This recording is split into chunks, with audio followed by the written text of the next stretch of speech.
So good evening, everyone, once again, and let's start today's session. I hope this training you are finding it very useful. So if you have any doubts, please don't hesitate to raise it during the workshop or at the end of the workshop. Even you can fill it in the Google form which I shared. Okay, thank you so much for joining, and over to Abdu Azeez. Good evening, everybody. Seeing a lot of fresh faces, really excites me. And today is the last day of our program, and I believe that we learned a little bit. We are better than the previous situation. However, this training is, intended only for the basic people. There are so many advanced techniques and other things in photography, but we need people to come up to a level where you can learn from our highly experienced senior people. We have a lot of senior people. They are teaching. Last time, I believe it was Sunil Rao was teaching, Sumesh was teaching, Bhavish was teaching, and tomorrow Michael is coming in. And there are plenty of other people like KK, Baiju Jose, and all those people are waiting to teach you. But the thing is that, you cannot always go and ask them about the basics. That's why a basic is designed like this here. And I believe, we could, describe, or we could demonstrate some of the basic things.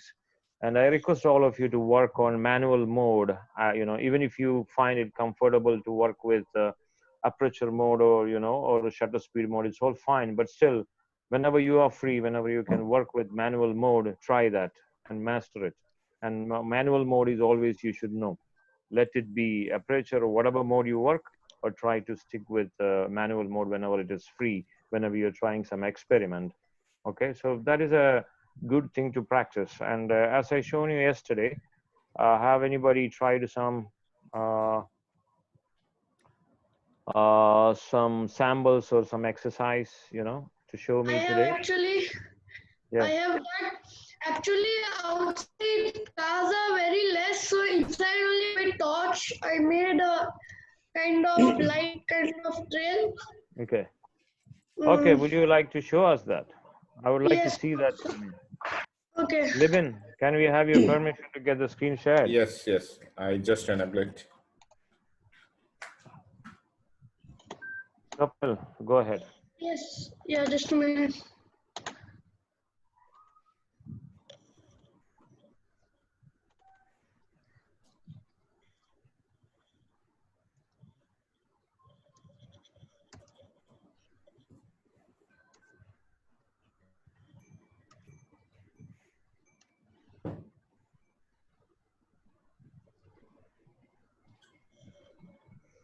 That's cool. That's lovely. That's lovely. Very nice, Apnil. Very good. Thank you. Thank you. Thank you very much. Okay. I have some other photos also. Some I took many other places. Can I show them also? Yeah, please. You can show us 5 photos. Is that good? I have this in the sea, seaport actually. This one in one sunset. I don't remember the place, but then one more over. Just a minute. Yeah, this one. I did a Lightroom. I made a black and white. And this coat, it's not very much though. Just and these.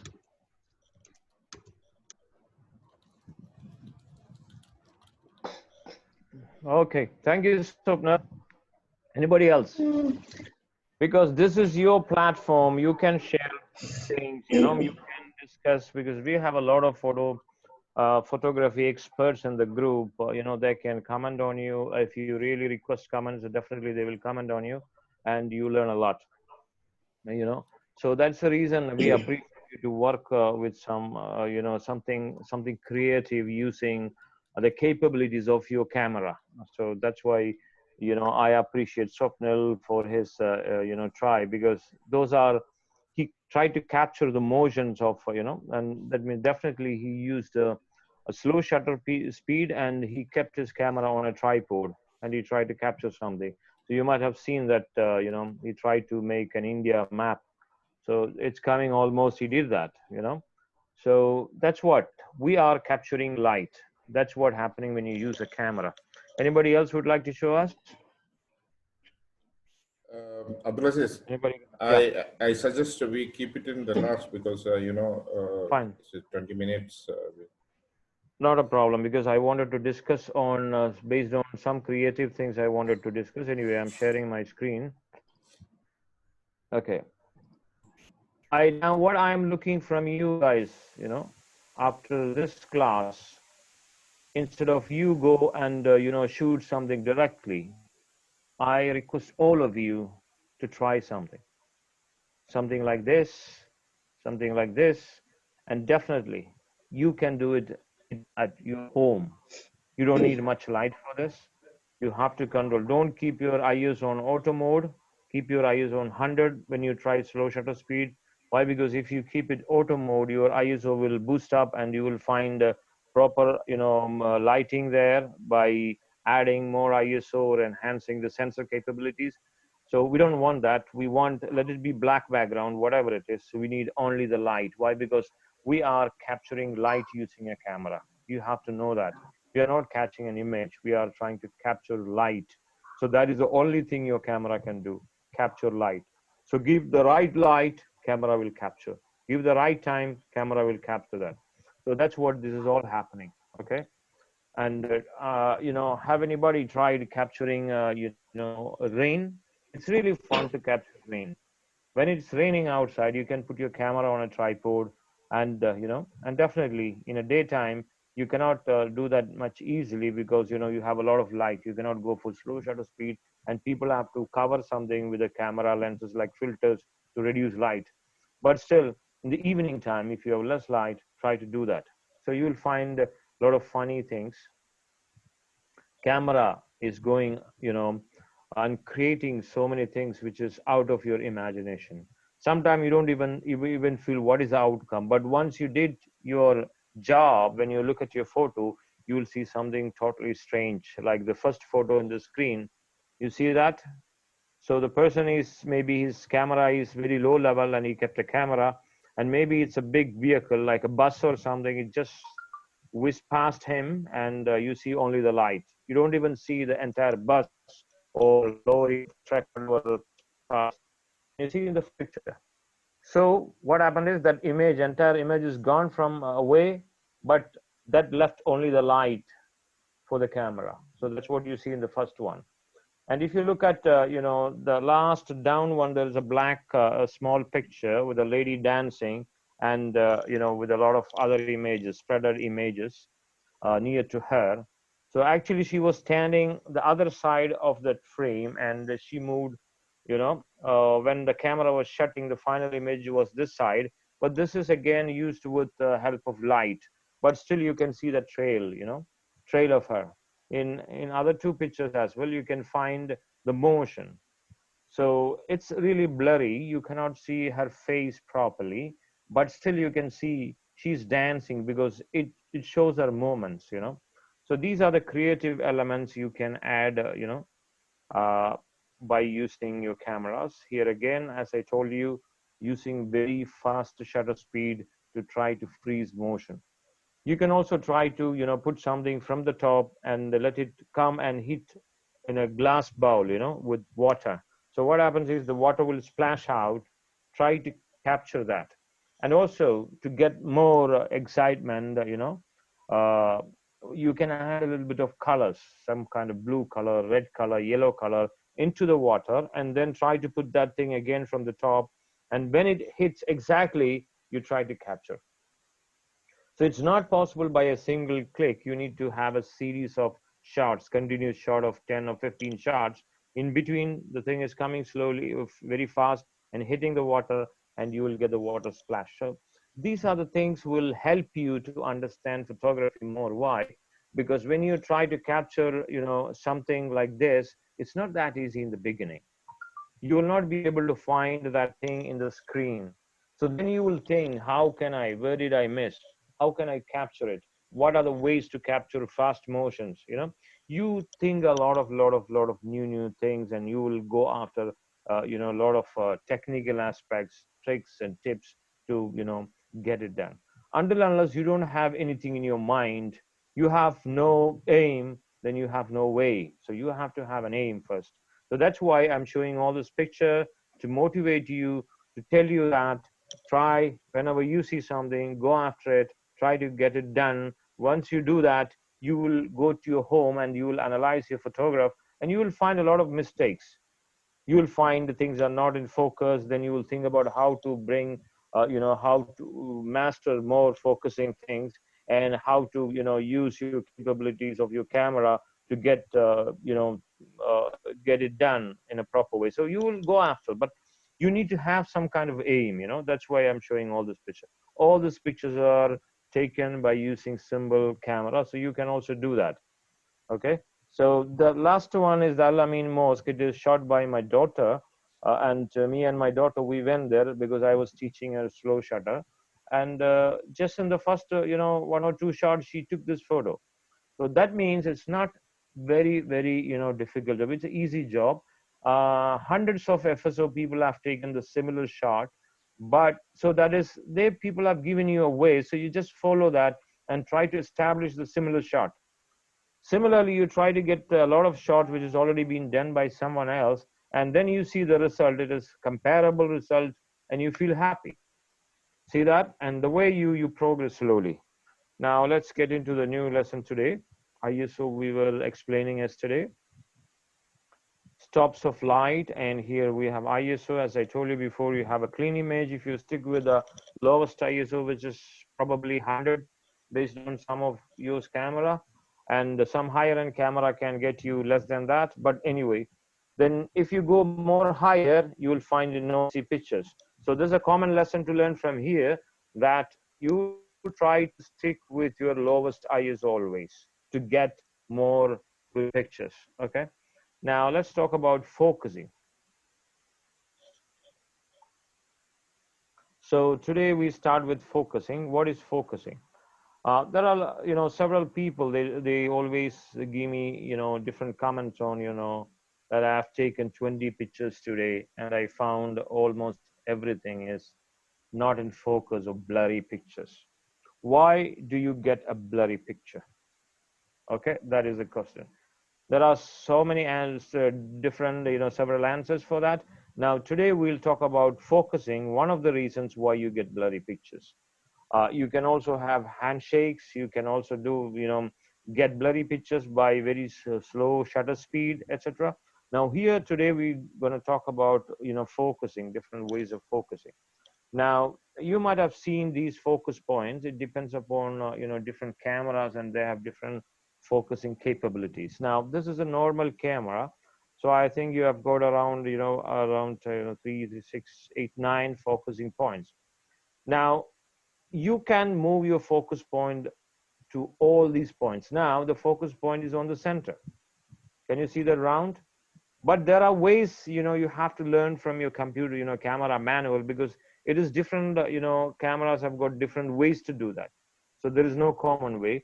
And you can change these focus point to different, points, different dots on the screen, so that when that particular point is hitting your object, then you half press your button, the camera button, you get your thing, on focus. Once again, suppose you're planning to shoot a small boy. The boy is, standing in front of you. And if you put in the auto mode, definitely everything will be on focus, But you don't want that. You want only the boy to be very clear in the picture. And the background of the boy, which is maybe another 30 or 40 feet away, should be blurred. So how do you do that? It's very simple. You don't select all the focus point one time. I'll show you here. Yeah, here there are different types of focus point I would like to show you. That depends upon different types of camera. But anyway, if you look at the first one, can I zoom? I don't know. Yeah, if you look at the first one, you can see that there is a round, and in the center there is a small dot. Okay, this dot is activated. That means single point sport AF manual selection for pinpoint focusing. This will give you the highest, sharpest picture, using a single point. But this again, it's a manual selection. You have to select it manually. Okay, this particular point hits that particular image, and then it is in the focus. When you press your camera half, the click button half, then this particular focal point will be activated and your image will be on focus. Okay, once you half press that, don't leave that. Then you change your camera wherever it is, then that focus, that plane is locked. So you can move a little bit right and left, still not a problem. Then you press rest of the camera, rest of the button, then the picture is coming. So if you press half, it doesn't take a picture. It just locks the focus. Okay. Now this is another focus point. Here you see that this is single AF point. This is not, of course, a basic thing, but I just want to give an idea. Then we'll come back to the previous one. Okay. Single AF manual selection. So the center is, you will not find it is activated. This is a single point AF. Again, it is not sport like in the center. Okay. And this is again manual selection. You have to select it manually. That means you have to select. The camera doesn't do that. And here you will find AF point expansion. That means 4 or 5, points you will find. Is you will cover more area. But when you cover more area, definitely you cannot pinpoint your focus. So that's the point from that.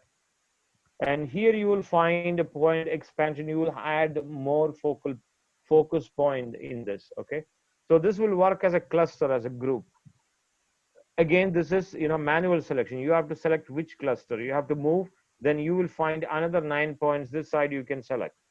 Now this is zone AF. That means zone. You see that down there is a group of dots there activated. So this entire zone will move. You can move that entire zone to different area of your screen. So that's how you can select. And the final one is a 61 point automatic selection AF, which will automatically move within this area and trace. So this is best when you shoot something very active or something is moving really. Okay, so I'll come back to this picture. Why? Because this is the basic focus point with most of you working with. So the thing is that try to understand how you can move this. Now the center point is activated. How you can move this into different focal point which is available here. If you try to move this focal point down here, then you will find that is highlighted. Again, you can move to the next one. So that focal point, wherever that is hitting, that will be on focus. Similarly shown in this picture. Okay. So that is a very very strong point. You have to learn focusing properly.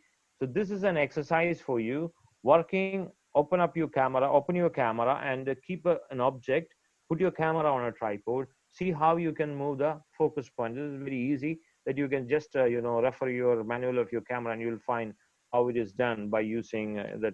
You only go to the focusing subtitle and you will find you can move. So move that focal point and see when it is hitting. Now think about a scenario where you have a front object and another object is maybe 3 feet behind. So you need both the image. How you capture that? Or you try to hit the focus point, only the front image, and see what's happening to the back image. Then you change that, focusing to the back image and see how the front image is behaving. And try to see how you can capture both by selecting all the focus points. Okay, so these are some kind of exercises you can do that will give you an idea, clear idea, how do you work on your focus point. Okay, so and now let's talk about 3 focus operation modes in cameras. So one is a continuous focusing mode. This is basically, I'm talking about Canon, but similarly you will find Canon is AF AF, AL servo. Okay, AFC, this is for Nikon, and this is for continuous shots. If you're moving after something, then you have to put your focusing mode on that, because that will help you to focus on a continuous moving mode. Now, one shot focusing mode, suppose you are taking a portrait picture, your subject is not moving. Okay, in this particular case, you can put it on one shot. Okay, and in Nikon it says AFS, autofocus single maybe. In Canon it said Canon, one shot focusing mode. And then the next one is automatic autofocus mode, AL focus, which I was okay, continuous focusing mode, one shot focusing mode, and automatic autofocus mode. So these are the three modes. This is behind your camera. You need to have an idea what these things are. Basically, one shot is for one shot whenever you use something is idle, something is not moving. Okay. Continuous, focusing mode, AL servo, that whenever you use something is, moving, and then you can, use AL focus, which is for both. It can be used for both moving and not moving. But I try to, I always try to use one shot whenever something is static, something is not moving. Stick with this. That gives you more clear, pictures. Why? Because the other one, which gives you both, will not be so accurate because it's a machine controlled one. Machine will control something according to the situation what it gets. So try to stick with one shot. If you are doing something static, try to stick with AL servo, which is something is always moving. Okay, and again we have the last one is manual focusing mode. Now, how do you manually focus a camera? Because the camera, whenever you click, whenever you move something, it has to focus. Suppose I am looking at an object and my focus point, one of the center focus point is I'm hitting on that object and half pressing the button. Now, what I expect is, I expect as shown in the picture, the object should be very clear and evident so that I can shoot my picture. But unfortunately, on a manual camera, you cannot do that. And also, even in an autofocus, lens, you cannot focus properly at night times. Night times you cannot focus properly. So that is the reason understanding manual focusing is, a little bit important for everybody, or who is shooting at night time, or maybe astrophotography and etc. Now, manual focusing people can, they use certain similar way. What they use is they use the back screen. Okay, they see things from the back screen, and after that, they will, zoom in. So suppose you are planning to shoot a ship very far away by using an, manual focusing lens. So how can you focus it? Because you don't know whether it is clear, because you're seeing the image, but you're not sure how clear it is. So what you do is you can look at that particular ship. Suppose we think it is a night time. You have a ship far in the sea and you see the light from the ship. What you can do is you can keep your camera on a tripod, then from the back screen, look at that image, live mode. You come to the live mode and see that picture, then zoom in. Before you should zoom in and go to that light area and see how accurately you see the light. If you're not seeing it properly, try to, turn that zoom ring, and slowly you will find it is coming very clear. So this is a practice you can do certain times. Okay, so once you find it properly done, okay, you can shoot it. Shoot again, look at that picture, and how good is that? So that means you can handle such kind of a situation. This is mostly, even if you have the fastest lens, sometimes you have to use this when you shoot at night. Okay, that's how you manage a manual focusing lens, by using manual focusing ring. So this is a practice I request everybody. First thing is try to see how many focus point you have. Try to see how you can change the focus point to different points, like as I shown you here in this picture. In this picture, maybe you have a higher end camera, or if you have a lower end camera like this, whichever the way, you try to move the focus point in different points and try to, hit that active focal point on an object, and half press your camera shutter button and see things are coming on focus or not. Okay, so this is a practice you have to do, and try to click your shot. Okay, you need to have a very sturdy hand to click your photos. Okay, now this is a, so now let's talk about light, stops of light. What is light and what is exposure? As we shown yesterday, you have the first picture, at the left-hand side is an underexposed picture. In the center, you will find a properly exposed picture, and the right side, you will find a picture which is overexposed.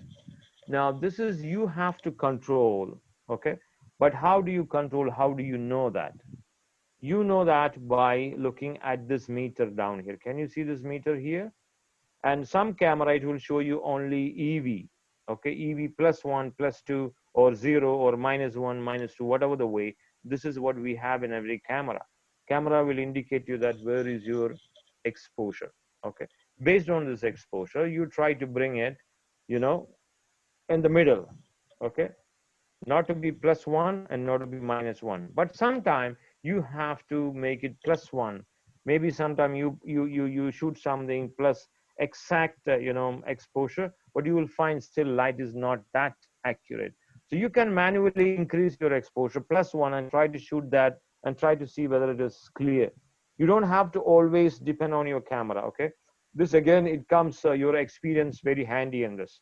So you try to keep your try to stick with your 0 which is in the middle, and try to shoot your picture and see whether it is not properly exposed. If you feel that you need a little bit extra light, and try to move a little more right side, a little more overexposure side, and try to bring a little more light and see how you feel about the picture. If picture is good, that is called your exposure compensation. That means that point you're adding a 1 point, you're adding 1 point of light, you're adding to get that exposure which is you lost when it was in the middle, okay? So this is, of course, in your camera you can set it, manual mode you cannot set it, but in aperture mode and shutter speed mode you can set these things. What is your middle point? Most of the camera will show the middle point is 0, but you can manually you can adjust it to plus or minus and keep there itself. So whenever your exposure not in the center, it shows you +1 or -1. That is your exposure compensation. So I hope you got the idea. Once again, I'll tell you that in every camera you will find exposure is in the center, the middle one, perfect exposure point. But you can, by knowingly, increase it 1 point more or 1 point less according to the need. Okay, so you have a setting on your camera that will help you to pull the center point to to right or left side. If you putting it on the right side, the overexposure side, 1 point, that means you are adding an additional 1 point as your exposure compensation. That's what you require. Okay, so that is we call exposure compensation. Anyway, try to understand that, try to stick with the middle point, and if it is working, it's fine. If not, you have the freedom to go under or exposed photos in a manual mode setting, but not in other setting. The other setting you have to add manually, and you have to set your exposure mode if you want something different than the normal setting. So that is what in this picture. Now let's see. This is the meter. It shows you the perfect exposure. How is your camera thinking that this is the right exposure mode? Based on what? Now I'm telling you that the center one is the properly exposed photo. Now, how do you know that this is a properly exposed photo? Based on what? Okay, so now the answer is based on these metering modes. Now, you have a spot metering mode on your camera. You have a partial metering mode on your camera, a center weighted one, and evaluating meter. There are so many other modes as well. Now I'm seeing 3 more other modes, but these are the basic modes you will find. And if you look at here, Canon metering modes and Nikon metering modes, you will find here. Let's talk about these 3 or 4 of them. The first one is spot metering. The spot metering is what? It will take from the standard just to 2 to 4% of the area, and it will take as an average for everywhere. Okay. Now, why is that? Suppose you have an object standing in an area where everything is white. Okay. Suppose on a white wall, you kept a model, and model is a little dark person. But if you keep an evaluative, the last one, evaluative metering, what happens is your camera will take the average of all your screen based on your focus, and it will divide as different zones, and it will take an average, which may not be matching the black object or maybe the dark object which is standing in the center. This case, what you can do is you can keep this spot metering, and you can hit on you can try this focus metering on the dark object. So what happens, the dark object will be measured only this area, 2 to 4%, and the camera will neglect the entire 96 to 98% of the white portion, and it will only go for that dark area. It will bring the sample, and it will tell you this is the exposure. You got that? The second one is a partial metering. Partial metering, that will add a little more. Now, when I said spot metering, it will take 2 to 4% of the light as a sample. But when it's a partial metering, it will take 8 to 13%, a little more wider area in the center, as you see in the picture. So basically what happens is, think about a very big white wall. Everything is white and properly lighted, properly lit and fully, and in the center, you kept a very dark, flower vase, and you want to take a photo. Now, what is happening is, if the camera is taking an average of all your screen, you will find a lot of white area and a very little bit dark area. Here, camera can tell you something wrong. Camera will tell you a wrong idea, wrong metering, and it will tell you, no, you have a lot of light. If you take a picture, you will find your object is much, much more darker. It will not be clear. Okay, so that is the reason we are using the spot metering or partial metering, where this will average, only around the center, only around that object. So you get a more accurate one. But in every camera, we have evaluative metering. The last one, evaluative metering, basically what it does is a kind of automatic metering. It takes the entire screen, and based on that, it gives you an average. Okay, so you have to, normally you can work with evaluative metering that always give you a kind of, metering, proper metering for most of you. But again, if you go for advanced, camera, advanced photography, you are thinking about even the subtle light that comes in, then you can work on, concentrate on that. So it's also good, even if you are not so much keen about this, you can also go and refer these things once in a while and get some idea. Now, any questions in this, please? Any questions, or let me go to the next level? Are you everybody there or not? Yes, Abdu Azeez, let me enable the unmuting. 1 second. Yeah. Yes, if you have any questions, you can ask now.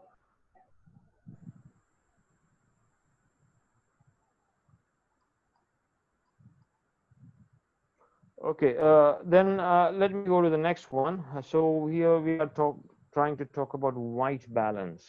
Okay, if there is no question, I'll talk about white balance. Now, what is white balance? White balance in the sense, your eyes and my eye can see different types of lights, white in different types of lights. And still, our eyes can identify it as white. Okay, how does it work? Now, you put a lot of yellow light and keep a white paper, still your eyes can identify the paper as white, even though there is a little bit, a yellowish color or bluish color is added up, but still we'll see white as white. But this is a capacity of your eyes and my eyes, but not for a camera. Camera doesn't do this. As you know, camera is capturing light. So camera will always capture light. Okay, so when camera is capturing light, it will get that exact light according to that particular lighting situation. Have you seen when you're entering a hotel hall, you will see kind of yellowish, light there? Have you everybody seen that? Sometime when people are dancing on a stage, what kind of a light you can see there? Okay, so the lighting condition depends upon the light bulbs or the light rendering equipment there available in that particular situation. Now, if you look at the first front chart, you will find 2000 K. We call it Kelvin. Okay, color temperature, we call it in Kelvin scale. So 2000 up to 8000 is normally the Kelvin scale in your camera and most of the cameras. And there are cameras, they can do much bigger than this. But for normal photography, we don't need that. Okay, if you go less than 2000K, we call it infrared. And if you go more than 8000, we call it ultraviolet. So those things we don't need actually for a normal day-to-day photography, so we don't use that. Now what happens is, if your picture is too much yellow color, okay, or too much red color, or red and yellow together, or maybe more warmth, we call it yellow color as warmth, and we call it blue color as the cooling, the cooler temperature color. So what happens is, if you have a more yellow color, we add a little bit of blue on the top to neutralize the color. You got the idea? So I've got a picture. That picture is, suppose I have a lot of yellow color. How can you bring that to a proper daylight color? So that I have to add, if it is too much of yellow, I add a little bit of blue to neutralize that yellow and bring back to the normal color.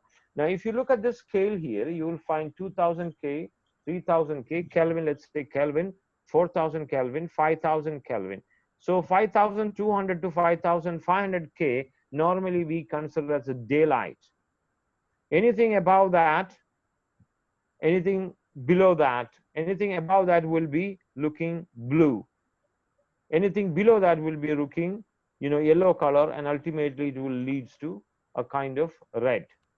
Okay, so this is here again the blue, and ultimately it will go kind of violet color. So this is in the center, you will find 5000 to 5000, 5200 to 5500K. That is basically, we call it daylight. Now if you look at these pictures, one picture down to that, sorry, one picture down to this, you will find daylight, and then added a flash, you'll find a little bit yellow color, yellowish color, and cloudy. We call it warm color. Okay, cloudy. And again, when you go back, you'll find added more blue, blue, blue, and blue. Now this is how do you neutralize this. To neutralize this, camera has got a capability. You can always put auto white balance, but the problem is auto white balance will give you a color according to the situation, maybe not exactly matching whatever you want. That's why most of the professional people, they take photographs by in raw mode. Raw mode, you don't have to worry about this much, because you can come back when you do post processing, you can adjust them properly according to the way you want it. But if you're taking photographs in JPEG or TIFF or any other format that is available in your camera,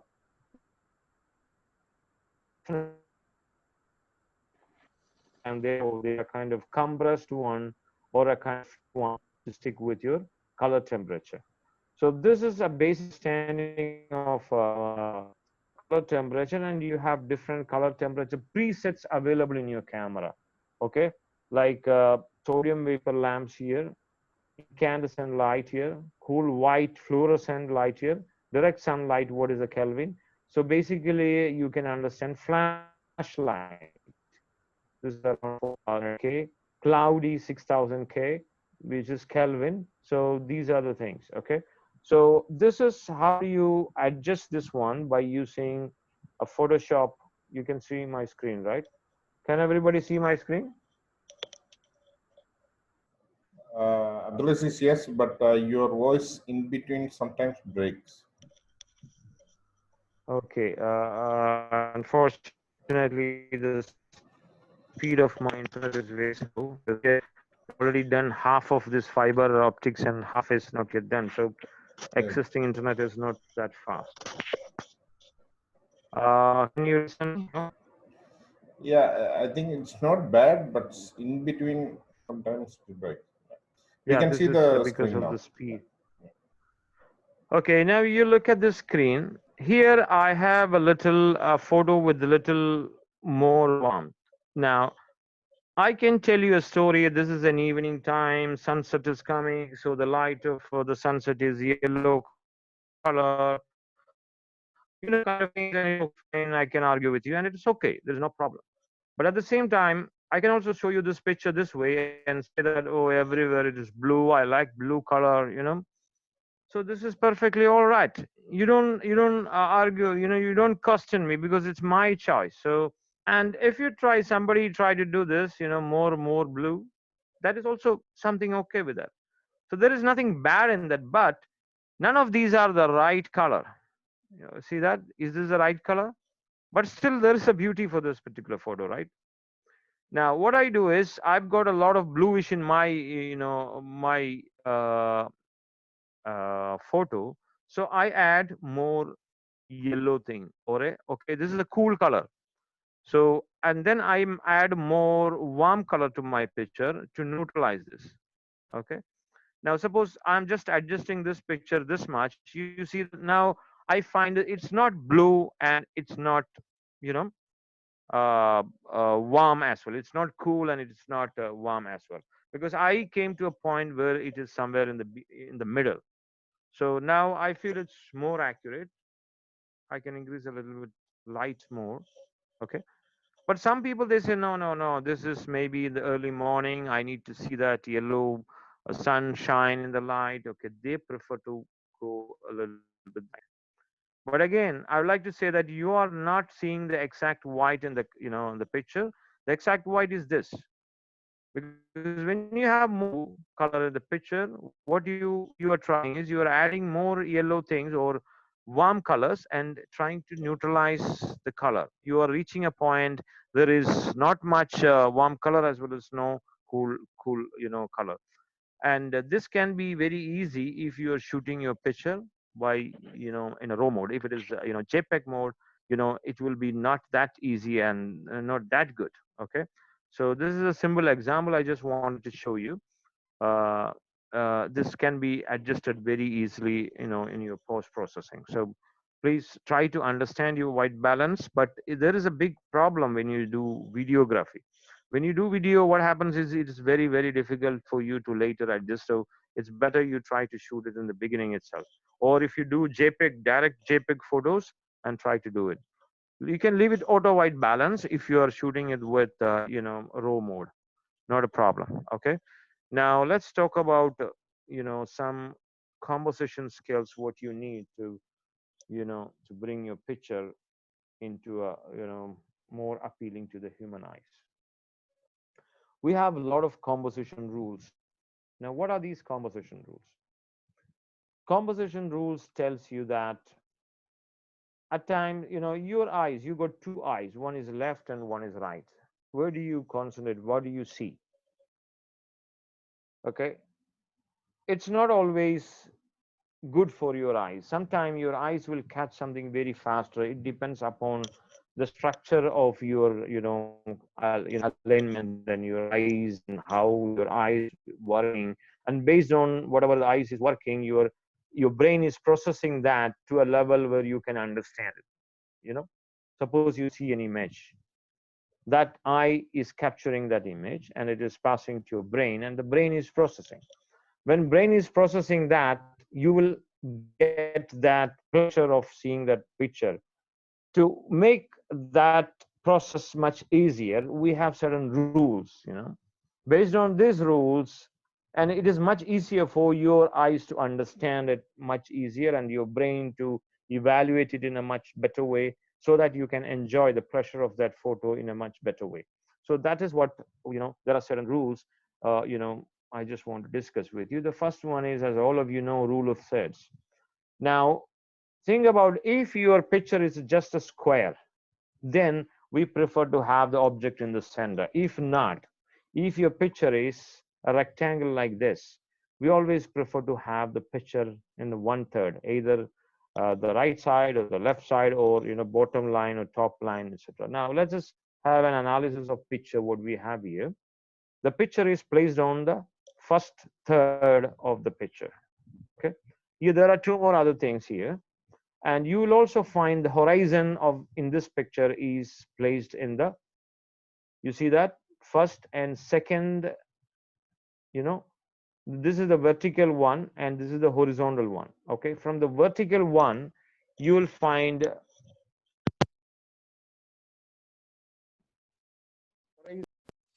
positioned, on the second line, and the girl is standing in the first vertical line. Am I clear? So that gives you a beauty.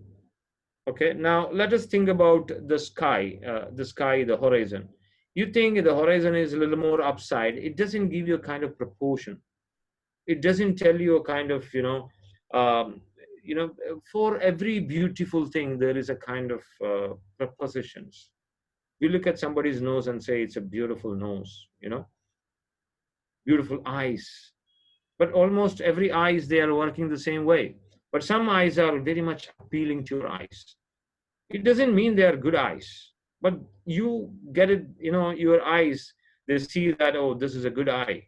This is a good apple. This is a good, something, the beauty that gets to your eye, and you will appreciate immediately because the way it is designed or the way it is placed, So that is what we are talking here. If you look at the horizon, you will find it is in the, second line, and the baby is placed in the first vertical line. Now you can also look at the legs. This is in the first horizontal line. You think about this baby is a little more, towards the corner. It doesn't look this much appealing. Okay, so we always try to keep. See, also here you have to understand one thing. If your photo is not complete square, if your photo is complete square, you can put your image in the center, not a problem. But the case is here is not a complete square, it's a rectangle. So we place the image either on the right side or left side, okay? And concentrating on the first third or the second third of your picture. Even the horizon is pictured. Now, suppose if you have the landscape picture with 3 layers, you have a foreground, you have a sea and horizon. Now, in that particular aspect, you can also place the land and the first line and give more space. But think about a scenario, you have a lot of things are happening on the sky, a lot of things, colors, then you can bring down this line up to here. You know what I mean? You can bring the sky down to this level or a little more down towards this line. So that means you are exposing more sky. So that means if you are trying to expose more sky, you can bring down your sky to the first line, first horizontal line, and give more space for your sky. But in this particular picture, we are trying to expose 3 of the elements. So the reason we are adding only the last third for your sky. Okay. So if you're trying to put this horizon a little more above, it doesn't give you a kind of proportion. Okay. Now, what is it? How do you say this? Is now you look at some people, you see their body, the leg up to their navel level, and from navel up to their head is proportionately good. The image is looking good. You look at a person and his head is so big, rest of his body is very lean. Do you feel it's proportionate? And you don't feel it proportionate, and you don't feel any beauty in that. The beauty comes when the head is proportionately correct with his other limbs, other part of his body, like his body, upper body and lower body. If his lower body is too big, how do you feel? Do you call him a beautiful person? You don't. Okay. You call a person, an individual, a beautiful, handsome man or a beautiful lady if she is proportionately right. Okay. Similarly, you look at a picture and in the beginning, you use this rule a lot because you cannot directly put a picture in the center. I'm getting a question here. Okay. So that is the reason we use this rule, and try to apply this in your picture. This can be done before you shoot or even after the post-processing. Now, how do you do it?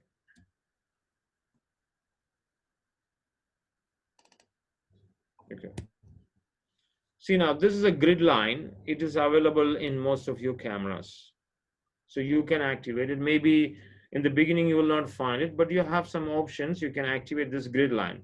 So it is very easy for you to place the object. Once you activate the grid line, it is easy for you to place your object in any of these, lines based on your interest about that particular picture.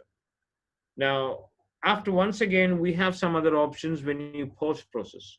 If you are doing post processing, or maybe you are editing your picture by using some kind of software like Lightroom or Photoshop, you'll find these kind of grid lines. Okay. So the first one, what I show you, the same thing, but there are so many other things which you have to learn a little more advanced, then you will find how you can do. So my idea, my point is that you don't have to sometimes vary. You can also do it based on your post processing. So you don't have to even worry it is not 100% on particular line, or or my image is not exactly on the line. It's not advised to have an exactly on the line, but somewhere near to that line. So that's what it means. Okay. So even if you feel that exactly you're not on the line, you can come back to your post processing and you can do adjustment. And in your Lightroom, these patterns are available to help you to crop your objects according to the way you want it. Okay. Now we have another one here, the centered composition and symmetry. So here in the picture, what you see is a picture, both sides are similar. So the object, the sender object is placed in the center of the object. Why? Because the picture is split into, if you look at the picture, you will find it is split into two. Whatever you have left, same thing, it is available on the right side. Both sides are 100% equal. So you will find the symmetry. You will find the picture is more balanced. Why? Because you put the subject in the center, and both the sides you have, everything is split into both the sides. So you feel that kind of balance. Okay. But suppose in one side, whatever you have, the other side you miss a lot of things and you don't find that balance, then you have to not to choose the center composition and symmetry method. Okay. Here now, let's talk about balance. Now, if you look at this picture, there is two depiction of this picture here. One, you will find a third object, this small island here, and this picture you don't have that island. If you look at this picture, the right one without the island, you will find that this is not so balanced image, or graphically the weightage is not properly adjusted. The graphical weightage, the one side of the picture is a lot of empty, but in the other picture you will find this object is properly giving a kind of balance, and hence that picture is much more beautiful than the right side picture. Okay. You don't need an island always. Maybe you have to add a little bit of color here, or some kind of elements you can bring from the sky or from somewhere else. That gives you kind of beauty. Okay. So you don't always need some, some objects like an island or some other things. Rather, you can also use color or contrast or those kind of stuff to balance your picture. That happens. So this is, you have to try to stick, post sometime your elements. If you have any extra elements in the picture, try to place them in a way that you feel a kind of balance weightage. So basically it is very simple thing. You see a big screen and only one side you have a lot of things, and rest of the thing you have nothing. So what happens is you feel that there is no balance, and you will not find the visually, one side you have a lot of contrast, a lot of color, other side nothing. So you will not find that visual balance. Okay. So that's why these kind of images, when you find it, or the color, or when you color any other elements of photography, you can put them in a proper place where you feel a kind of balance. Okay. Now here, frame within the frame. Here in the first picture, we used a door to frame that pillar. Okay. So what happens is you find the door as a frame to frame another picture outside. So it gives a kind of dimension to your picture, and it gives much more beauty to your picture. Don't you feel the depth? You feel the depth in this picture because there is a front element, there is a foreground element, and a middle ground element and a background, and it is seen through a frame. So that gives a beauty. You are adding, few beautiful elements in a proportionate way to get the beauty to the eyes of human eyes. Okay. Now the second picture here also, here the photographer tried to put this branch of this tree in a way that this is acting like a frame. You see that this frame is acting, this branch of the tree is acting like a frame, and it is constituting another image here, a secondary image, which is seeing through the frame here. Okay, so that is, you can also try to use those kind of images, those kind of frames whenever it is available, and try to identify your subjects through that and try to shoot it, so you can create more visually pleasing images. Now we talk about rule of odds. According to the photography concept, rule of odds, or rule of, we also say rule of third, rule of three. The elements, if you have object, number 4, suppose you have 4 balloons here, it doesn't look this much pleasing as you have 3 or 5, which is odd numbers. Okay, now you have these 3 elements. We kept it in 1/3 of the picture, which is, we are following the rule of third as well as rule of odds. And also, if you find one more image immediately after this, it doesn't give you that kind of a beauty for this picture. So try to shoot, try to, suppose you're finding 4 or more, or items within a frame. Try to eliminate that even numbers and try to, bring the odd numbers into the picture. Let's say 3 or 5 or more than that. But it's always give you the best beauty, 3 and 5, if you're going more numbers. So that's what this picture is. Try to put, you will find a lot of samples of rule of odds. Try to see a lot of samples of this kind of composition rules and try to see how they're set up. Now, I have one more suggestion to this picture. If you have one more balloon here, that balloon, if you keep it next to this balloon, it doesn't give you much beauty. Then you can keep that, the 4th balloon, on this top to balance this image. That can, again, you can refer back to your previous image, which is, we said, balance. Okay, so this is we call rule of odds.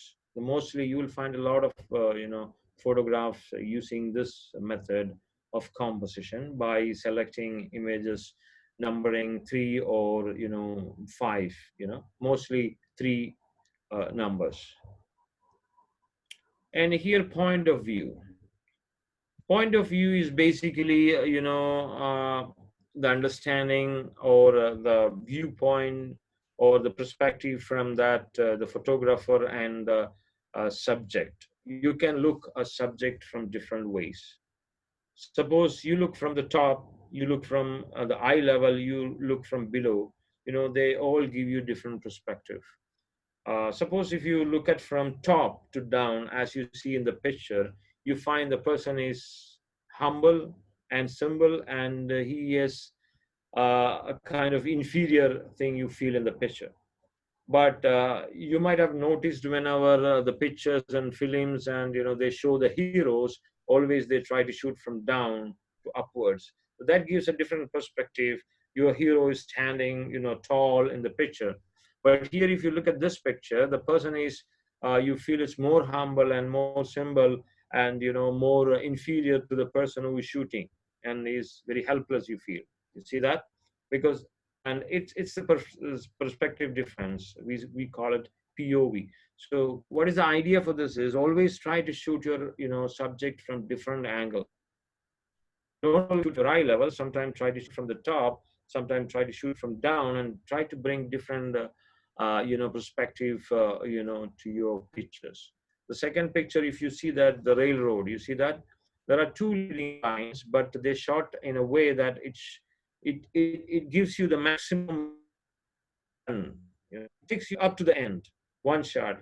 You can also shoot it from top, but it is shot from very low level to show you that the run, you feel that kind of a fast run thing, if you look at the picture carefully. So this is a point of view. You can look at something from different angle. I've seen people, they are rushing to a sport and they simply start shooting hundreds of photos. Don't do that. Just go there and look at different angle, different things, and try to bring different, point of view, uh, then you will find much better photos than going there and shooting hundreds of photos. Here, simplicity. Sometimes you find your photo is very simple. The first photo, there is just a leaf, but you have a lot of, negative space or empty space. But that space is used properly to bring a kind of balance to your picture. Okay? So that is, you can see a lot of samples. But I request all of you just go through a lot of samples of these pictures, a lot of samples of this particular, composition rules, and you will see hundreds of pictures and see how they are beautifully placed. You know, leading lines. It's one of the most, favorite, composition thing by a lot of photographers. You find that the lines are leading towards the subject. This is always, a beautiful element that you can bring to your photograph. But there should be a kind of relation between your lines and your subject. It's your subject is somewhere, your lines are leading to somewhere, it doesn't give you beauty. The beauty comes into the picture. That means the subject is, the lines will automatically take your eyes towards your subject, which is placed at the other end or near to your leading lines. You see that? So whenever you see a different kind of lines, either it can be a kind of a railroad, or maybe the, handrails of the staircase, or maybe, any those kind of, stuff what you find, then try to use in a way that it takes your eyes towards your subject. That gives you, much more beautiful pictures. So also try to do a lot of reference on leading lines, how people are, or maybe expert photographers are using leading lines. Now, as I said in the beginning, if you see a lot of photographs with these kind of composition techniques, and you will find that how can you use, or what are the lines? Maybe we see these kind of lines every day, but we just don't care. But by understanding these lessons, what you can do is you can see that, okay, there are lines going towards there. How can I use that? Are they leading something towards my subject? Or are these lines leading the eyes of the viewer towards something? Because whenever you take a photo, you have to look at from the side of a viewer. Okay, viewer is different and the photography person is different, because people who take photograph, for them every photograph is the most beautiful. But for a viewer, whichever photo is giving them pleasure, those are the best photos. So you have to understand that how you can take the interest of a viewer towards your subject. So that's what, by using these lines. So try to see these kind of lines and patterns wherever possible. Here we are using shapes. Okay. See a spiral, shape, which is properly aligned and put in the photo. And here, a rectangle. There is nothing in the picture, just a window, but that is placed properly, and it is a very visually pleasing image. I have seen even in FSO some of the senior photographers. When I was walking in a beach in Alaska, I found Michael was just going, and he was kneeling on the beach and he was searching something. Then I said, "What happened, Michael?" Michael said, "Oh, I'm looking to these patterns." So he was looking a lot of patterns on a rock formation in that particular beach, and he was trying to take a photograph of those formation in a proper way, put in a screen. That means basically what we do is we identify a pattern. That pattern we bring to a frame, and we put appropriately in a frame that the viewer can read it, positively. The viewer can read it, and they can get pleasure. So that's what he was trying to do. So whenever you see any kind of pattern can be found everywhere. It can be on a ground or maybe on a tree.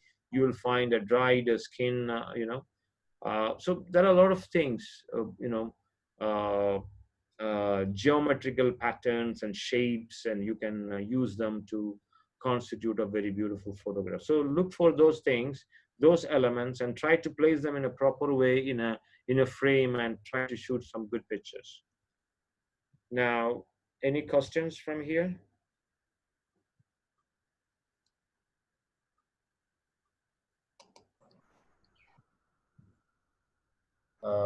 You can unmute and ask if you have any questions.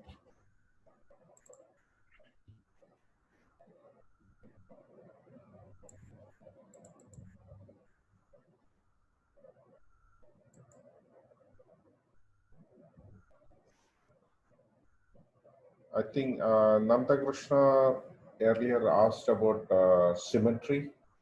Uh, is the symmetry related to the leading lines? So I already explained, message back. Both are different composition techniques, but you can have multiple composition techniques in the same picture.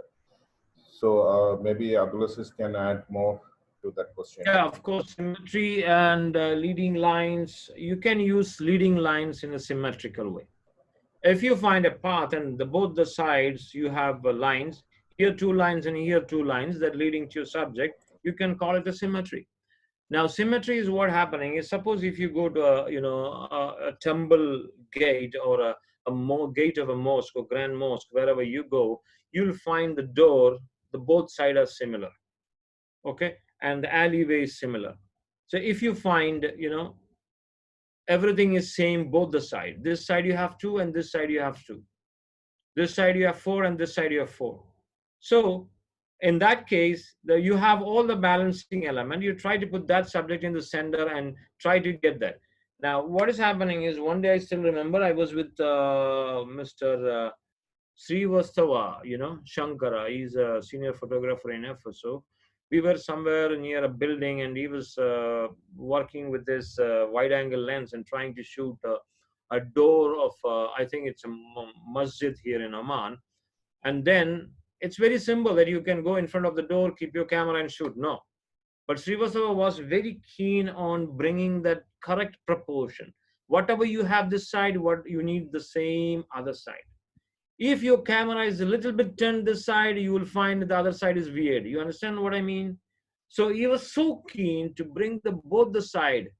I look at the photo, I said, Srivastava, it was maybe 3 or 4 years before. I said, Srivastava, this is okay. He said, not okay. How can you say this is okay? Look at this side. See, this door is weird. I need to correct it. But other side, I don't have the door. So what I do is I leave the door and I go ahead. So I don't want to door both the sides. Think about that logic. So that means people are thinking before they shoot. Your brain is working before you shoot. Then I understood, yeah, if you stand here and take it, one side you will have edge of the door, other side you will have the plain wall. So what this gentleman is did, I don't want the door, then I go ahead and eliminate door from both the sides. And keep your camera exactly on balance. Otherwise, what happens, a little bit, your camera turned to one side, you will find that is not proportionate. So those kind of objects. Let's think about a goddess, Indian goddess, this side has got two hands and this side got two hands. Let's talk about Ravana. If you're taking a photograph of Ravana, you can keep 5 heads this side and 5 heads this side. It's a symmetry, right? So he should be in the center. You cannot put such an object in the rule of third. So symmetrically it is happening. This side you have something and the similar thing, similar angle. You cannot turn around, you have to keep in the correct proportion. Whatever you have right side should be in the left side. Then that is called symmetry. And leading line, you can use it. You can have a multiple composition things in a picture. There is no problem with that. End of the day, it should be a very pleasing picture.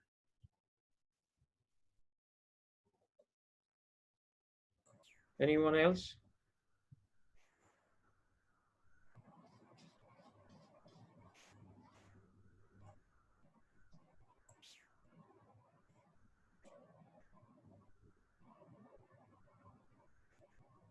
Any questions, please?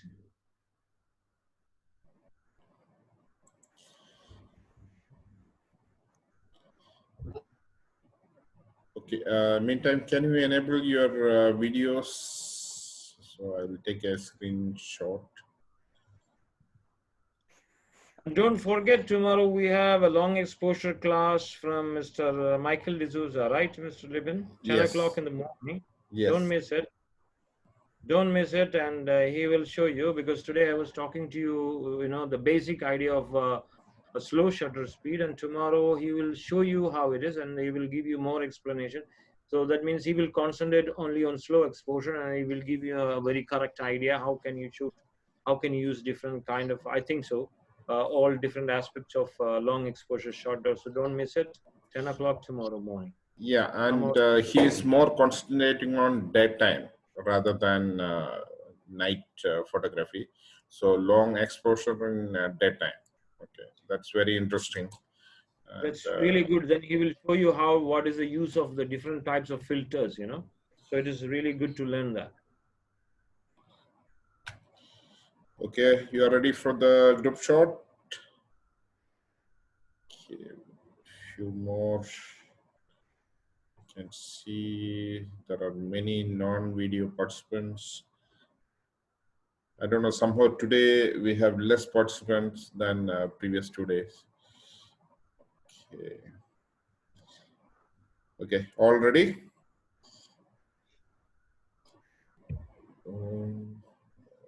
Okay, 1, 2, 3, 4. Okay, thank you.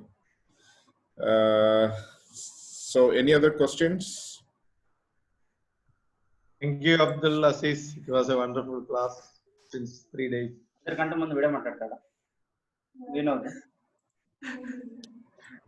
Thank you, Abdu Azeez. It's a very good Good to class. see you, sir. See you, Thought, everybody. Mr. Abdul. Just on a lighter note, I wish you had been my science teacher. Huh? Seriously. Who? If you had been my science teacher when I was young, it would have been really good.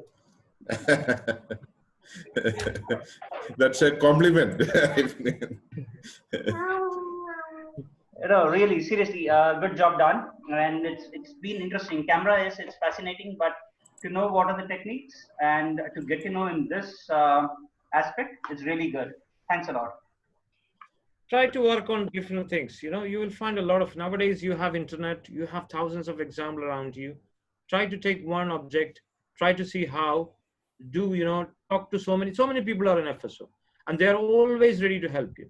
You know, I started my photography 4 or 5 years only. You know, I just, I was after all these people, a lot of, and what I did is I just took, whenever these people, they post a lot of photographs in, FSO. I just, even if you come to my computer, I can show you, I have a folder, photos from FSO. And I took a lot of my seniors as my examples. Whenever KK posts one picture, immediately I reach my home and I just copy that and put in that folder. Sunil Rao and Mr. Prakash Kudwani, Mr. Srivastava Shankara, Mike Tail, and a lot of senior people. And I don't know whether I forgot to name some of them, but then I used to copy all those pictures and put in different folders. Of course, Libin and all these people. But Libin was just admin. He was not posting much. He shoot a lot, but he doesn't work on that, and he doesn't show us pictures. He has a lot of pictures. I'm still learning, not like you. He doesn't want to show us picture. That is the truth. So what I do is I collect all those pictures and I put it, and I used to look at that. Yeah, And one day Libin called me for reviewing a photo for putting on a magazine or something, yeah, for an exhibition. So I just went there and see how people are looking at photographs. It's beautiful, beautiful photographs. And there is one guy, Ramesh Mauri. He's a guy you go after, this Camels and race. and camel race and Nasser Al-Harthi. There are a lot of mad guys in FSO. They really do a good job. Just follow them and you learn. You can call them anytime, and they are very cool and simple people. Unfortunately, Sumesh is not here in Oman, but so call all these people and they will help you anytime. They are very good and cool guys. Make use of them. Eat their brain as much as you can. Okay, thank you so much, Abdu Azeez, for having these sessions for last 3 days. Any other question? Otherwise, we'll wind up. And I think it was Sumesh who suggested that keep this newly created group active for workshop sessions, which will have a dedicated sessions on weekdays, for example, maybe. Because the other group, okay, maybe what you can do, if you are part of FSO official or fund group, FSO fund group or IUCPG, you may leave later from this group, because whenever we have workshop, we will announce in all the other groups. So if you are not part of that group, you can stay in this group. So you will be you will be notified when there is a workshop. Okay. We are planning for dedicated workshop for Lightroom. this will be, in coming weeks. So I suggest, if you don't mind, stay in this group, newly created WhatsApp group, so you will be notified when this will be created. Okay. I hope. Yeah. By the way, I saw the feedback which is in the Google form. Thank you so much though for those who filled in. If you haven't filled, please fill that. So I can take care those points in the next coming workshops. Okay. Thank you so much. And shall we close? I hope no other questions. I'm hearing. May I know when you'll keep the session with me for the Fujifilm aperture and shutter speed thing? Yeah, so you can stay on the line because I don't want to keep others also in the call. If you are interested, you can stay. Maybe Abdu Azeez, can you show that? Maybe Sruda, you can enable your video and show the control. Yeah, okay. One second.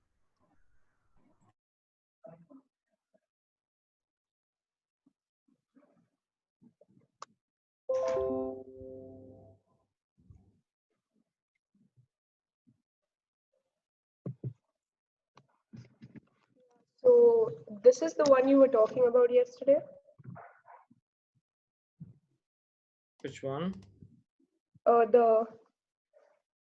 Yeah, can you just give me the number of that that camera? Just give me a number of that camera. 1 second. Oh, it's Fujifilm HS30 EXR. HS30 EXR. Okay. Yeah. So here, okay, let me just see the picture of this in the net so that I can get you. Okay, this is the one, and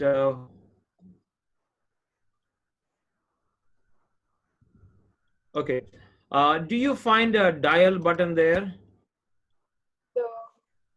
Sorry? Do you find what, that the round on the top? What is that? Can you read that? What is there on the top? You show. Which one is this one? Yeah, on the, I think it's on the left side. Yeah. That's a dial, right? It's like this. I've never really used this, so I don't know what this is. Yeah, you can turn it. Okay. Yeah. So I think Abdu Aziz's voice got stuck, I believe. Okay. Show me again, Sruta, that controls here. So you change to manual. Okay. Okay. Then, or shutter priority, for example. Okay, TV. Yeah, I've changed to manual. It's there. Can you change to TV? Sorry, that is. I don't know what TV. Okay, show again. Aperture. Manual aperture priority. I think it's Abdullah says it's S for the shutter priority, because in this one there is a S P A. A is aperture. I don't know what is the other one. Abdullah says your mic is muted. 1 second. Okay. Yeah, yes. Yeah, you can. Yeah. That S is shutter mode, A is aperture mode, M is manual mode. Okay. So if you want, your shutter to be controlled by itself, then you have to put it in manual mode. Okay. Okay. I was trying to say she can try in the shutter priority. So I feel the control will be directly on the shutter, no? So just yeah, it will be, but there is a problem. It is not working like Canon cameras, because it it ranges. Okay. If you put in that, it doesn't work properly, because there is it's totally a different mechanism. So that is the reason if you put in that is a manual mode, then you can activate the other two. Otherwise, you will have a limited control over, you know, other two options. So it is S is shutter mode, and there is also programming mode on that. Okay.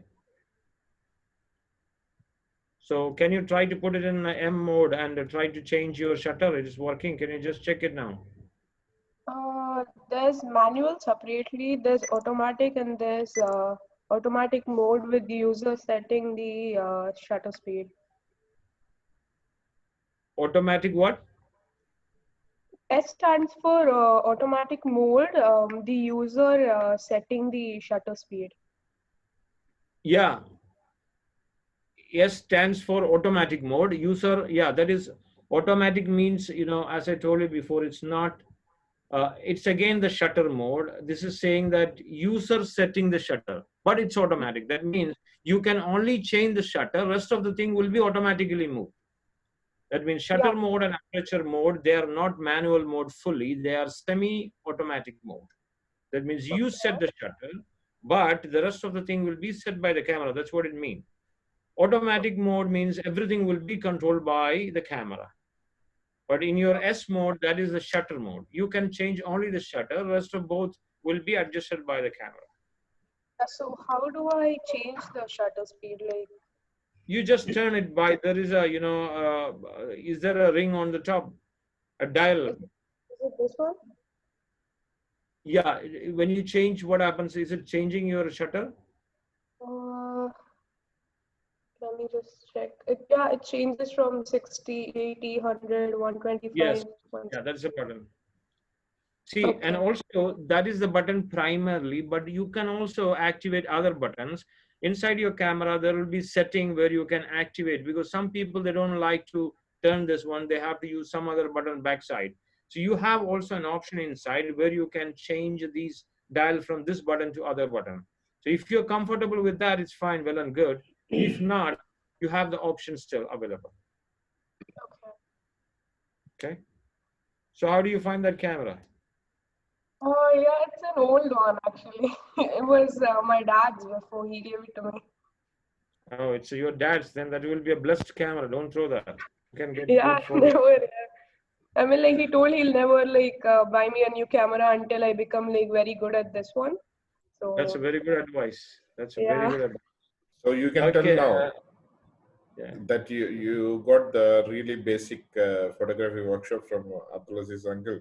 So you can Yeah, it tell. was a very good workshop. I understood things actually, because last time when I attended the Lightroom one, I really didn't understand because I didn't know the basics. That's why. Yeah. Okay.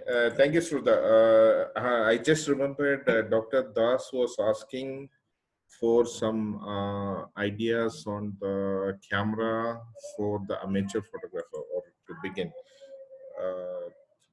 See, there are, first you have to select which brand you want to go for. If it is Canon, myself and Policies or someone can, because we are Canon guys. Okay. And we do have contact with both Canon and Nikon. I think today Nikon person is not in the workshop. Yeah, you should not listen to you, Lipin. Yeah. So I can talk about Canon today. So Canon, you know, the basic model start with currently I think it's 2000D or 4000D EOS. So which is around, I think it is around 145 or 140 or something Omani Rials. This is including the kit lens. Okay, but if you want to go advanced intermediate cameras, I think there are 70D, 76, you know, it keeps on changing. So we have to check what is the latest one. But if, which I forgot to inform you earlier, if anyone wants to buy a new camera, especially the Canon, we have offers, especially if you're saying that you're from FSO, you can directly get some discount. Even if you go outside, like SKT, for example, you know, there is a shop in SKT in Gala. So you can say that you are from FSO, they might give you a good discount. Okay, this SKT, they are used to be our sponsors also, some photo walks and all. That's where, you know, they know us. And even Nikon, you can contact Said for Nikon offers. And for Canon offers, there is Rajiv and Pramod, Pradeep. Yeah. Pradeep. So in case you wanted, you are looking for a new camera and you want to contact any of these suppliers, you can inform, privately message me and I can give you the details. Okay. Mention Baiju also. Baiju, yes, for the Fiji camera, it's Baiju. Baiju works in Photo Center, so they are the dealer for Fiji camera. Dr. Das, I would like to just answer you this question, because you know what? Before I start my photography, you know, I find a lot of advertisement, you know. And advertisement, they say a camera is 130, 140, those kind of prices. Then I go to buy that. When I go to buy that, the guy who's in the counter, especially Lulu or somewhere, he will discourage me. He will ask me a question, sir, you know, you want basic, advanced, what? Then what the hell is this? I don't know. I need a good camera. And he said, there is no such camera, good camera, you know, basic, advanced. I want to learn photography. Don't ask me basic, advanced, learn, because I don't have time to change. I need a decent, good camera. So you believe me, 8 times, more than 8 times, I took the camera. More than 8 times I took the camera in my hand and I was about to pay money. Then I pulled the money back because of this annoying question. I didn't know what. Then finally, it is, you know, on a birthday, a friend of mine, with the help of my wife, she took his advice and she gave me a camera, mediocre camera, 700D. That was my first camera. And I was asking my wife, why the hell did you pay this much money? It was around 260 or something. Because for me as a beginner, I don't know nothing about photography. I see 120, 140 reals. Then I said, the cameras are available for 140, 150. Why the hell you spend 260 or something like that? He said, this is an advice from your photography friend. He's a great guy. I said, still, you paid 100 real more, 120 bucks more, and you wasted money. Now, can you believe me? I've got more than 5,000 real item in my kit. Are you living similarly? We just don't mind things. So that is means you're mad. You don't know where you go. So yeah. By the way, Abdu Azeez is selling his many of lenses, which are professional lenses actually. So if you are interested, you can contact him privately. So you will see the full list, how many lenses he has. I think he has yesterday, he was talking about that, you know, you have to try different lenses and then you will come to know which is good, like a 24-70 he was talking about. You know, you need to know what it is capable of, then only you can enjoy that lens. Okay, so Abdu Azeez, I know he has tried a lot of gears, so definitely you can approach him for further queries. And one more thing, Dr. Das is working as a doctor, right? So a doctor doesn't have any problem for money. So that is also what.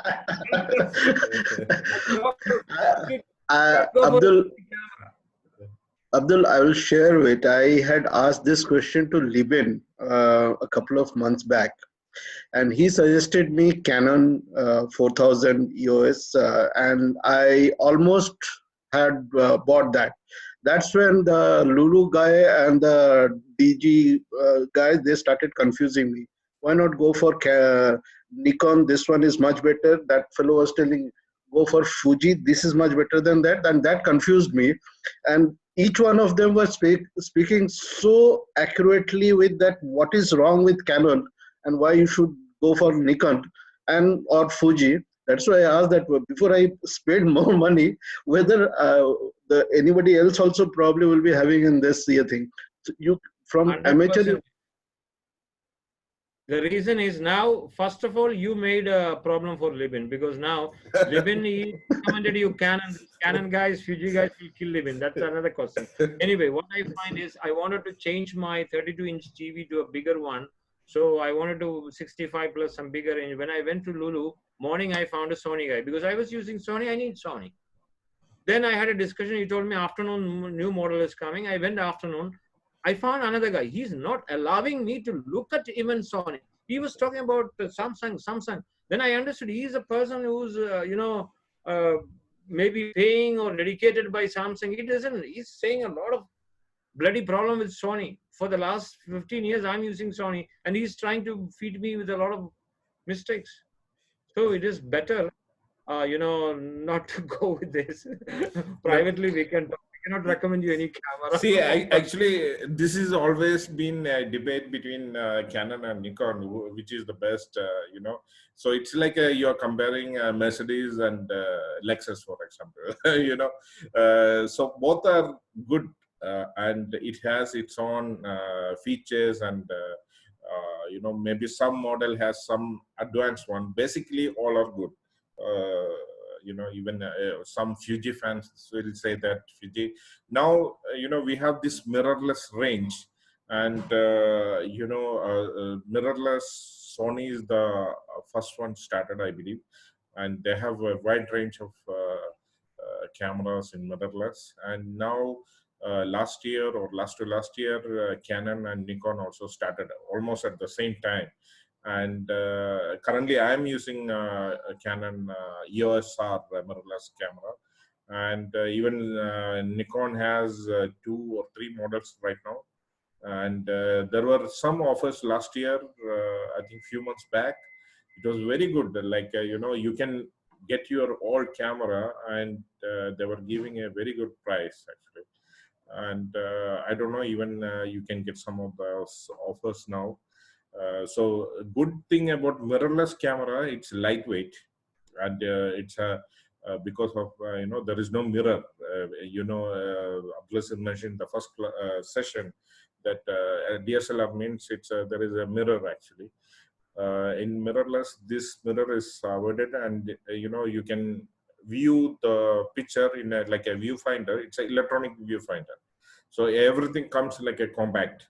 So it's good when you travel, or when you go for a shoot and you want to climb a mountain. Then it's always better to have lightweight gears. So I suggest, if you're going to purchase a new one, go with the mirrorless. But some people doesn't like mirrorless because it's a very light and small compact body, and suppose you want to Sumesh is here, you want to fit the 600 the big lens, you might feel it's very light, I mean, you won't be comfortable. So some photographers, they'll still like the big body. Okay. Thank you. Yeah, Abdu Azeez, you want to show something? Yeah. Thank you. Libin made some point here. What all Libin said is that first thing is that see, this gentleman is standing with the camera. Here his camera itself is around 2,000 Riyal, plus his lens is around 4,000 Riyal. So that is how camera and things are. But what is my point in this is, the thing is, when you are starting, as Libin said, the new technology is everything. Everything is in mirrorless camera. So concentrate on a mirrorless camera than the DSLR.